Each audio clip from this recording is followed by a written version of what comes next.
Hey, Russell here from Adelaide, West Physio and Pilates again. What things did I find surprising in this document? The rate of improvement, the amount of improvement for a good non-surgical management program still surprises me.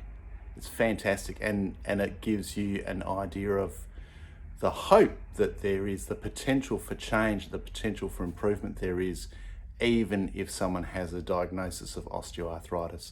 So those hip and knee replacement patients, the knee replacements that reduce their pain by on average a third and remained at a third after 12 months, I think that's pretty interesting. The hip replacement bunch were even more interesting, the ones that had, I think the number off the top of my head was 30% reduction in pain, which had increased to 40% after 12 months.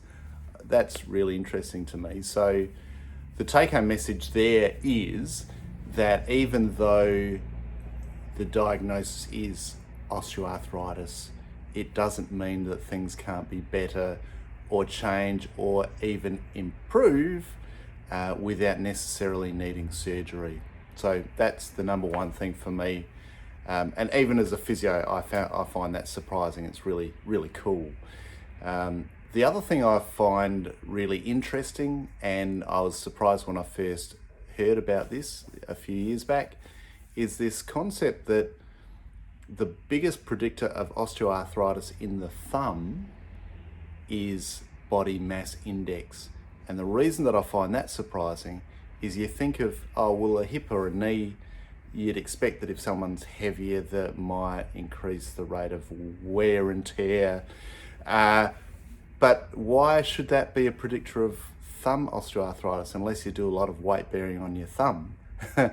And it makes you realize that there is more to osteoarthritis than just the mechanical effects, that things like your body mass index and your diet and your gut health all have a part to play. And that being the case, there's a lot of different targets for osteoarthritis and helping it.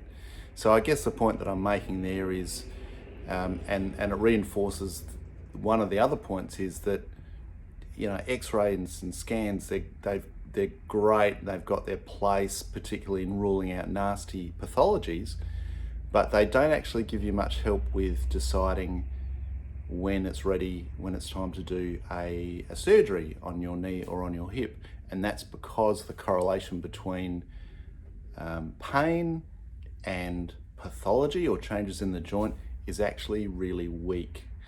And that still doesn't surprise me anymore, but it certainly did when I first learnt that, and it took a while for me to get my head around that, I must admit. So there's surprises in there for me too. I hope there's been a few surprises for you in reading it. If there are any things in there that just simply don't ring true, or you don't think apply to you, or you have questions about them, or if you'd like to learn more about other ways that you can help apart from surgery, because surgery is not the only way you can help an osteoarthritic joint. Hopefully we've proven that with the figures for the GLAD program.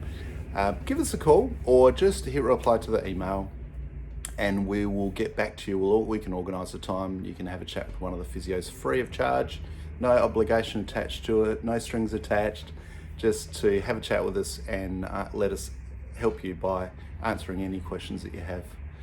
Cool, see ya, bye.